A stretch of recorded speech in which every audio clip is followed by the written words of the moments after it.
దేశాన్ని ఏ రకంగా గ్రామీణ ప్రాంతాల్లో ప్రభుత్వ వ్యవస్థ నిర్మాణం చేయాలి, మనకు స్వాతంత్రం వచ్చింది, బాధ్యతగా ఉండాలి, మనందరం కూడా ప్రజలను ఆ రకంగా ముందుకు తీసుకెళ్లాలన్నప్పుడు ఆ రోజు రాజ్యాంగ నిర్మాతలకు, చట్టసభలు రూపకల్పన చేసినటువంటి వాళ్లకు ప్రధానంగా కల్పించింది టీచర్స్. టీచర్ అనేటువంటి వ్యక్తులు ప్రతి గ్రామంలో ఉన్నారు. ఆ రోజు గ్రామాలలో ఈరోజు నిరక్షరాస్యత తగ్గించి అక్షరాస్యత పెంచాలన్నా, ఏమైనా చిన్న చిన్న సాంఘిక దురాచారాలను నిర్మూలన చేయాలన్నా, ప్రజలను భారతదేశం పట్ల, భారతదేశ స్వాతంత్రం పట్ల అవగాహన కల్పించాలన్నా, లేక ఎన్నికలు కానీ, వ్యవస్థ కానీ, రెస్పాన్సిబిలిటీ కానీ, బాధ్యతలు కానీ, ఓటింగ్ సరళి కానీ, ఇవన్నీ అన్ని రకాలుగా అమలు చేయాలన్నా కూడా ఆ రోజు చట్టసభల రూపకల్పన చేసినటువంటి వాళ్లకు కనిపించింది ఉపాధ్యాయులు మాత్రమే.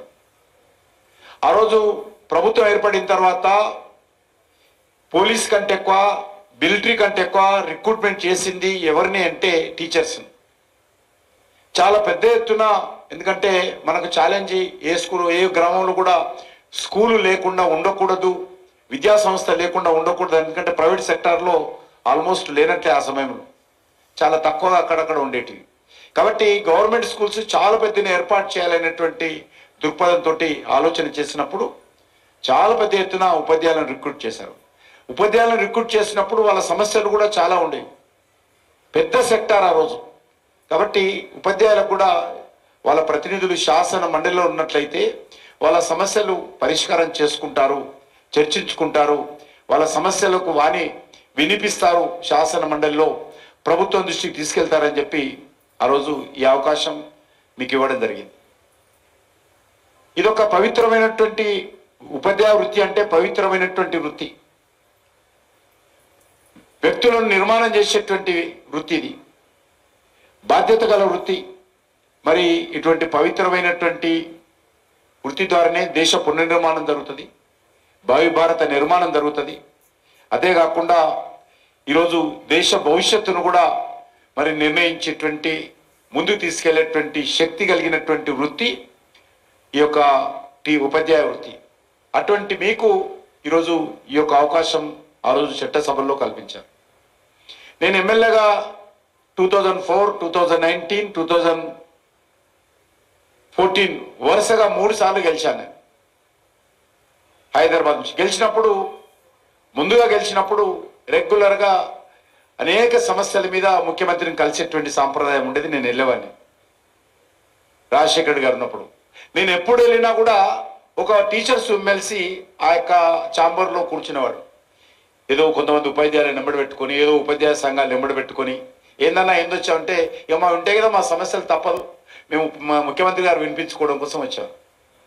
ఆ రకంగా ఆ రోజు ఉన్నటువంటి అనేక మంది ఉపాధ్యాయులు మరి ఆ రోజు వాళ్ళ సమస్యల మీద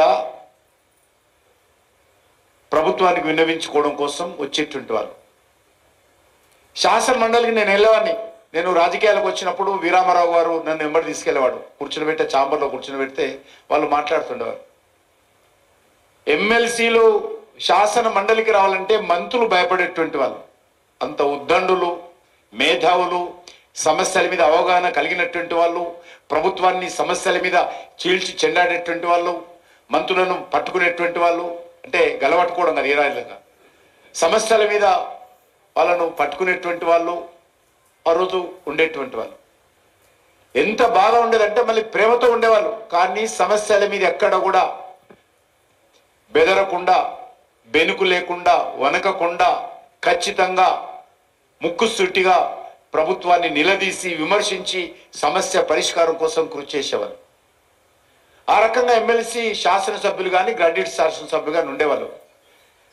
మంత్రులు, ముఖ్యమంత్రులు శాసనసభకు పోతే భయపడేటువంటి వాళ్ళు కాదు, శాసన మండలికి పోతే భయపడేటువంటి వాళ్ళు. ఎందుకంటే ఆ రకమైనటువంటి మేధావులు ఉండేటువంటి వాళ్ళు. కానీ దురదృష్టం 2014లో తెలంగాణ వచ్చిన తర్వాత, కేసీఆర్ ముఖ్యమంత్రి అయిన తర్వాత శాసన మండలి ప్రాధాన్యత లేకుండా తగ్గించారు. కాంగ్రెస్ లో ఉన్నటువంటి ఎమ్మెల్సీలు అందరినీ కట్టగట్టి మొత్తం మూకుమ్మడిగా తన పార్టీలో చేర్చుకున్నాడు, ఫ్లోర్ లీడర్లు సహా. ఒక్కరు కూడా మిగలలే. తర్వాత గెలిచిన జీవన్ రెడ్డి ఒక్కడే మిగిలాడు. ఆ తర్వాత గెలిచినటువంటి జీవన్ రెడ్డి ఒక్కడే కాంగ్రెస్ సంబంధించి ఎమ్మెల్సీ ఉండేవారు. కాంగ్రెస్ ఎమ్మెల్యే ఎమ్మెల్సీలు ఎవరు ఉండలేదు, మొత్తం చేర్చుకున్నారు. ఆ రకంగా వ్యవస్థను నిర్వీర్యం చేయడం జరిగింది. ఉపాధ్యాయ సమస్యలు కానీ, ప్రజల సమస్యలు కానీ, గ్రాడ్యుయేట్ సమస్యలు కానీ, ఉద్యోగుల సమస్యలు కానీ మాట్లాడాల్సినటువంటి ఈ యొక్క ఎమ్మెల్సీలు ప్రభుత్వానికి బాకాలుగా మారి, తొత్తులుగా మారి, పైరవీలు చేసుకొని ఈరోజు పబ్బం గడుపుకునేటువంటి ప్రయత్నం చేశారే తప్ప ఉపాధ్యాయుల సమస్యల గురించి ఏ రోజు కూడా వాళ్ళు మాట్లాడారు. ఆ రకంగా వ్యవస్థ ఏ రకంగా పతనమైందో మీ కళ్ళ ముందే మీరు చూస్తా ఉన్నారు. ఈరోజు పరిస్థితి ఏంటంటే ఈ ఎన్నికల్లో ఎవరు కూడా పోటీ చేసే పరిస్థితి, ఏ రాజకీయ పార్టీ పోటీ చేస్తలేదు టీచర్లకు. అంటే టీచర్ల సమస్యలు పట్టింపు లేదు, టీచర్లకు దగ్గరకు వచ్చి ఓటు అడిగేటువంటి ధైర్యం కూడా లేదు. వాళ్ళు టీఆర్ఎస్కు లేదు, కాంగ్రెస్కి లేదు. వాళ్ళు ఉన్నప్పుడు వెరగబెట్టారు కదా పరిపాలన, కాబట్టి ఉపాధ్యాయుల సమస్యలు ఇంతున్నాయి ఈరోజు. కాబట్టి ఆ సమస్యల మీద ప్రశ్నిస్తారనే భయంతో టీఆర్ఎస్ పార్టీ పోటీ చేయడం లేదు టీచర్స్ కాన్స్టిట్యున్సీలో, కాంగ్రెస్ పార్టీ కూడా పోటీ చేయడం లేదు. పోటీ చేస్తున్న ఏకైక పార్టీ భారతీయ జనతా పార్టీ మాత్రమే ఈ సందర్భంగా మనం. అందుకే ఈరోజు మీ అందరిని కోరుతా ఉన్నాం, ఈ ఎన్నికలు చాలా ముఖ్యమైనటువంటి ఎన్నికలు. తెలంగాణ రాష్ట్రానికి భవిష్యత్తుకు సంబంధించి దిశా నిర్దేశం చేసేటువంటి ఎన్నికలు. తెలంగాణ రాష్ట్రం ఏ రకంగా ఉండాలి, మీరందరూ కూడా ఆ రోజు సకల జనుల సమ్మెలో తెలంగాణలో ఏ ఒక్క కుటుంబం కానీ, ఏ ఒక్క ప్రభుత్వ ఉద్యోగి కానీ, ఏ ఒక్క ప్రైవేట్ ఉద్యోగి కానీ సకల జనుల సమ్మెలో పాల్గొనకుండా పక్కకు లేరు. ఆ రకంగా మొత్తం తెలంగాణ ప్రజలందరూ కూడా పోరాటం చేసి సాధించుకున్నాం తెలంగాణ. అనేక మంది తెలంగాణ బిడ్డలు ఆత్మ బలిదానం చేసి తెచ్చుకున్నాం తెలంగాణ.